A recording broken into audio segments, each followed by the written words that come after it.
اعوذ باللہ من الشیطان الرجیم بسم اللہ الرحمن الرحیم رب اشرح لی صدری ویسر لی امری واحلل عقدۃ من لسانی یفقہوا قولی۔ السلام علیکم ڈاکٹرز، میرا نام ڈاکٹر اعجاز خان ہے اور میں آپ سبھی ناظرین اور سامعین کا میرے یوٹیوب چینل بین الستون ہومیوپیتھی میں استقبال کرتا ہوں۔ بین الستون مطلب کیا؟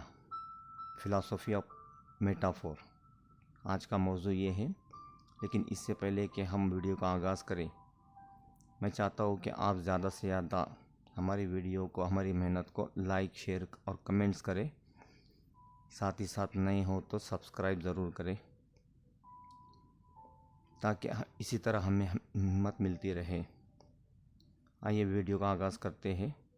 فلاسفی آف میٹافور، فلسفہ بین الستون کے موضوع کو آگے بڑھاتے ہوئے ہم سمجھ رہے ہیں philosophy of metaphysics. Doctor Hahnemann sir نے کہا ہے کہ آپ مرض کو نہیں بلکہ مریض کو دیکھیے، اور مریض کیا ہے اس کو ہم سمجھ رہے ہیں فلسفیانہ طور پر۔ دیکھیے، ذہن، جسم اور روح، ان تینوں کا رشتہ کیا ہوتا ہے؟ جب ہم یہ سمجھ جائیں تو بہت مزہ آتا ہے۔ دنیا میں انسان ہی ایک ایسا واحد جانور ہے جو کہ اپنی زندگی کہیں بھی کسی بھی ماحول میں بسر کر سکتا ہے۔ اس ماحول میں پھر چاہے کتنی بھی شدت کیوں نہ ہو، انسان جی سکتا ہے دہکتی ہوئی جیسی ریگستانی علاقے میں۔ آپ ڈسکوری چینل پر دیکھ سکتے ہیں افریقہ کی ریگستان کو، جو کہ عربی ریگستان سے کئی زیادہ شدید گرم ہوتا ہے۔ اسی طرح انسان جی سکتا ہے شدید سردی کے علاقے میں بھی، پھر چاہے وہ سوئٹزرلینڈ ہو یا کینیڈا، اور انسان چاہے تو انٹارکٹیکا میں بھی اپنی زندگی بسر کر سکتا ہے۔ بہت سے جاندار جو کہ ایک علاقے سے دوسرے علاقے میں جانے پر بیمار پڑ جاتے ہیں۔ بہت سے پیڑ پودے بھی ایک سے جگہ دوسری جگہ لگانے پر وہ پنپ نہیں پاتے، لیکن انسان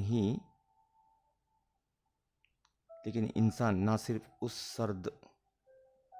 سرزمین پر بلکہ چاند اور مریخ پر بھی اپنی زندگی بسر کر سکتا ہے۔ ہم کہتے ہیں کہ ایک جنگلی علاقے کا رہنے والا شخص دوسرے علاقے یا شہری شخص جنگلی علاقے میں اپنی زندگی بسر کر سکتا ہے، اور اس کی سب سے بہترین مثال ہے کہ کرسچن مشنریز اور قادیانی مشنریز جو پیدل یا سائیکل پر ہندوستان سے افریقی علاقوں میں چلے جاتے ہیں، اور نہ صرف وہاں کے موسمی تبدیل کو سہن کرتے ہیں بلکہ ذہنی تشدد بھی برداشت کرتے ہیں، اور وہاں خدمت خلق کر کے لوگوں میں اپنے مقصد کی دعوت کرتے ہیں۔ میرے کہنے کا مطلب یہ ہے کہ ایک شخص اگر چاہے تو اپنی پوری زندگی سمندر میں بھی بسر کر سکتا ہے۔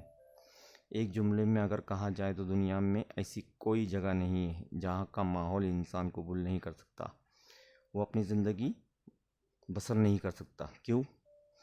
کیونکہ انسان ہی واحد جانور ہے جسے اللہ سبحانہ و تعالیٰ نے ذہن و فہم اور عقل سے نوازا ہے، اور ہم اسی لیے سمجھنے کی کوشش کر رہے ہیں کہ کیونکہ ہمیں صرف زیادہ سے زیادہ مریض کو سمجھنا ہوتا ہے۔ دیکھیے، ایک خاتون کے بچے کا انتقال ہو گیا، اب اس کی موت کا اس پر اتنا گہرا اثر ہوا کہ اسے ذیابطیس ہو گئی، تو کیا مریض کو ذیابطیس شکر بڑھنے کی وجہ سے ہوا؟ نہیں، بلکہ بچے کے انتقال کے غم میں۔ تو پھر ایک عام انسان کیسا ہوتا ہے، اور ہم اسے دیگر جانوروں سے الگ کیسے کر سکتے ہیں؟ اسے ہم سمجھتے ہیں کہ انسان اور جانوروں میں ایک فرق یہ ہے کہ انسان کے پاس ول پاور، قوت ارادی ہوتی ہے، سمجھداری ہوتی ہے، قوت یادداشت ہوتی ہے، اور انسان اور جانوروں میں جو سب سے بڑا فرق ہے وہ ہے ایگو، انانیت، اکڑ، گھمنڈ، غرور، تکبر۔ ہر وقت بکری کی طرح میں کرتے رہتا ہے۔ اور جان لو کہ یہ جو انانیت ہے یہ بہت اہم حصہ ہے کسی کے اندر مرض کی پیدائش میں۔ اس نے مجھے کیوں دیکھا، میری طرف دیکھ کر کیوں تھکا، میں اس کے سامنے کیوں جھکوں؟ اس کو قرآن میں فرمایا گیا ہے بغیم بینہم، زندم زندہ، میں کیوں ساس کے آگے جھکوں؟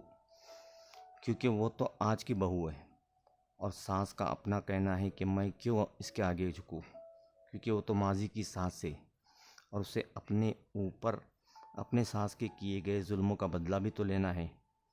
تو یہاں نڑا نڑی شروع ہو جاتی ہے کہ میں رانی تو رانی، کون بھرے گا پانی؟ میرے گھوڑے سے پہلے تیرے گھوڑے نے پانی پی لیا تو تلواریں نکل جاتی ہے۔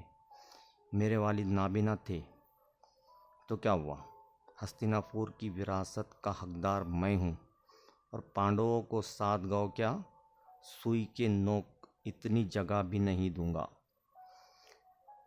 فرعون نے بھی کچھ اسی طرح کے الفاظ کہے تھے، الیسا مالک المصری، کیا مصر کی وراثت میری جاگیر نہیں ہے؟ ہم تو اولاد فرعونہ میں سے ہیں۔ امید ہے کہ ہمارا یہ فلسفہ بین السطور آپ کو سمجھ میں آ رہا ہوگا۔ ملتے ہیں اس کے اگلے حصے میں، تب تک کے لیے اپنا خیال رکھیں۔ اللہ حافظ۔